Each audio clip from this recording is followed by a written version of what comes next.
The illusion of the separate self. We live believing we are an isolated I, locked inside the skin, cut off from the world around us. We build an identity from names, labels, and social roles. But this self is only an idea, not the essence of who we truly are. Alan Watts reminded us that this sense of separation is a trick of the mind. Just as a wave cannot exist apart from the ocean, we do not exist apart from life. We are temporary expressions of something far greater. When you try to find yourself within this narrow identity, all you meet is emptiness. The ego is a mask, useful in the theater of life, but incapable of revealing the depth of your being.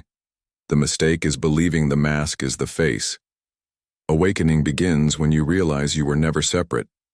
The self is not an object to be found, but a living current expressing itself. You are not just someone in the universe. You are the universe itself becoming aware. Life is a dance, not a destination. We are conditioned to believe life is a journey with a final goal, a place where everything will make sense. We live chasing milestones, waiting for the day we arrive. But Watts said life is not a trip to complete. It is a dance to be enjoyed. Just as music is not meant to reach the last note as quickly as possible, existence is not about rushing to an end. Each moment is a note, each breath a step in the rhythm. The beauty lies in the playing, not in the finish. When you see life as a destination, you live in tension, always striving, always unsatisfied. But when you see it as a dance, every movement has meaning. Even the pauses and mistakes become part of the choreography. You do not need to find yourself at the end of the path because there is no end. You are already part of the music, already moving with the universe. The invitation is not to arrive, but to join the dance fully, here and now. The paradox of control. The more you try to grasp who you are, the more it slips away. Identity is like water. Hold it gently, and it rests in your palm, but clench your fist, and it escapes. The effort to control destroys the very thing you seek. Alan Watts often compared the self to a mirage. Chase it with force and it retreats further. Only when you stop chasing does it appear, not as an object, but as the awareness already alive within you. Control is rooted in fear, the fear of uncertainty of not knowing. But the harder you fight for certainty, the deeper you sink into confusion. Freedom is not in control, but in surrendering to the flow of life. The paradox is clear. You find yourself not by trying, but by letting go. By loosening the grip, by trusting the current, you discover that what you were searching for has always been here, quietly, effortlessly present. How are the universe looking at itself? We are taught to see ourselves as tiny creatures in a vast and indifferent universe. But Watts reminded us that this view is incomplete. You are not a stranger here. You are the cosmos expressing itself through human form. Just as the ocean creates waves, the universe creates people. You are not separate from the whole, but a unique pattern of it. To deny this is like a wave believing it is cut off from the sea. When you look at the stars, it is the universe gazing at itself. When you breathe, it is the earth inhaling through you. Your thoughts, your heartbeat, your very awareness are the cosmos becoming conscious of its own mystery. The search for yourself ends here. You cannot be found apart from the universe because you are it. Not a fragment, not an outsider, but the very process of existence recognizing its own reflection, letting go of the search. We spend years chasing an answer to the question, who am I? We search in books, relationships, careers, and achievements, hoping the truth will finally appear. But the act of seeking becomes the very barrier to finding. Alan Watts taught that the self cannot be hunted like a hidden treasure. The more desperately you search, the more you confirm the illusion that you are lost. In truth, you are already here, complete, nothing missing. Letting go of the search is not apathy when it is freedom.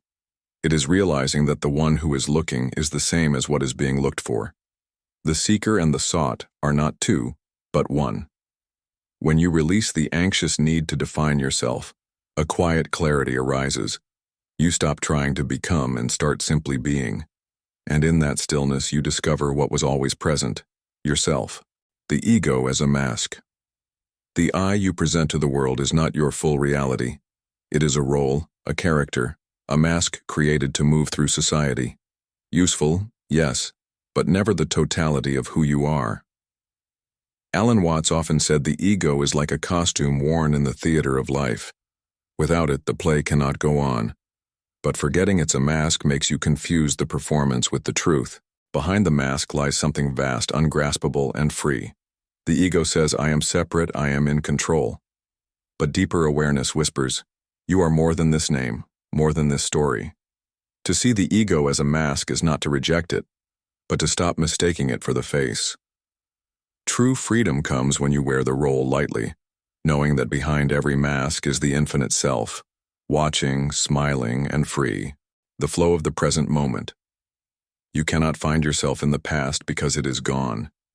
You cannot find yourself in the future because it has not yet arrived. The only place the self can ever be known is here, in this moment.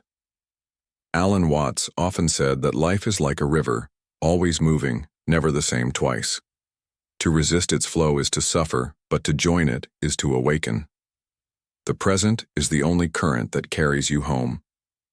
When you dwell on what was or obsess over what will be, you miss the miracle of what is. The self is not hidden in memory or imagination. It is alive in the breath, the heartbeat, the awareness of now.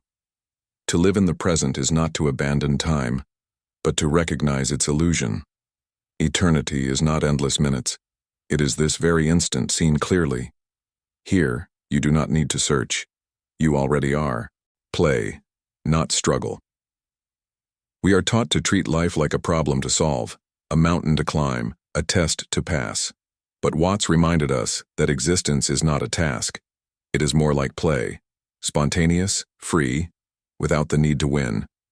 Music is not written to reach the final note as quickly as possible. Its value is in the playing, the unfolding melody.